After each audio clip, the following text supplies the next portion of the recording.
President Biden is visiting Pittsburgh to speak about the bipartisan trillion-dollar infrastructure law. The package signed in November includes funding for bridge repair and maintenance. While in Pittsburgh, the president is scheduled to visit Carnegie Mellon University, where he also plans to address the supply chain, revitalizing manufacturing and job creation. Joining us with more is CBS News senior White House and political correspondent Ed O'Keefe. Ed, how is this morning's bridge collapse affecting the focus of President Biden's visit to Pittsburgh? And one, do we have any indication if it will alter what he plans to speak about, or if he'll go visit the scene of that collapse? All good questions, Michelle and Dana. Good to see you guys on a weekday and a little later than usual, but nice to see you here on the stream. As far as we know, there's been no change in the plans for the president, who left the White House a short while ago to make the short trip by Air Force One to Pittsburgh. And in essence, I think, while they will never say this, the president wouldn't say it, as tragic and as unfortunate and inconvenient as this morning's accident is there in Pittsburgh, it kind of makes the point, which is this is what is needed across the country in cities and communities where bridges, roads, airports, bus stations are falling apart. And this federal funding is long overdue and needs to be spent quickly to make these kinds of repairs. So the president will continue with his schedule. At least that's the current plan. There have been no indication yet that he would visit the accident site. And knowing how they've handled previous natural disasters or other incidents that happen when he's on the road, this White House is very sensitive to moving him around in a community that's already strapped for resources or dealing with other issues. That's why, for example, he doesn't rush to a tornado zone or a hurricane zone right afterward. He gives it a few days because he knows that moving a president around can really strain those resources. So if he shows up, it would be pretty bold of him to do so.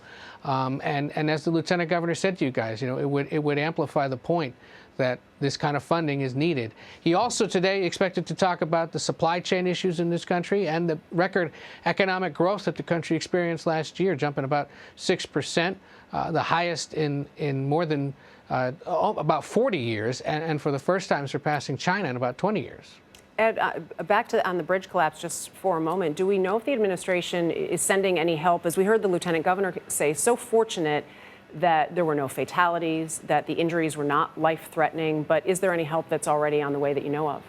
Well, the one thing that is happening is the National Transportation Safety Board is sending people to the scene to investigate and ensure that there wasn't something broader that they have to be concerned about. That happens in these kinds of cases. They have GO teams based here in Washington that are assigned to head out to major transportation accidents. This certainly is one.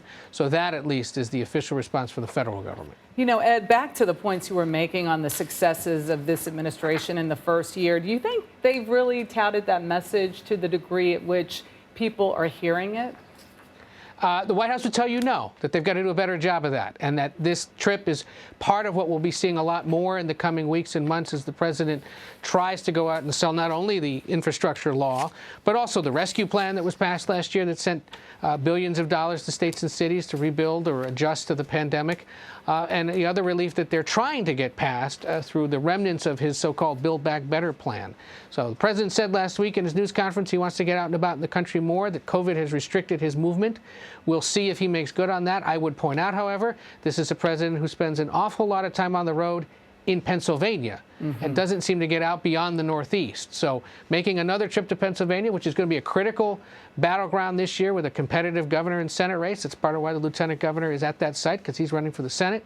And so the White House understands they got to shore up Democrats in that state.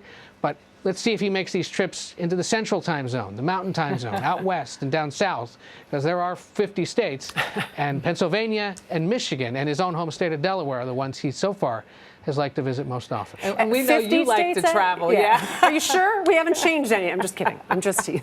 Ed likes to travel. Do you like to get around? Ed, thank you. You do. Take care.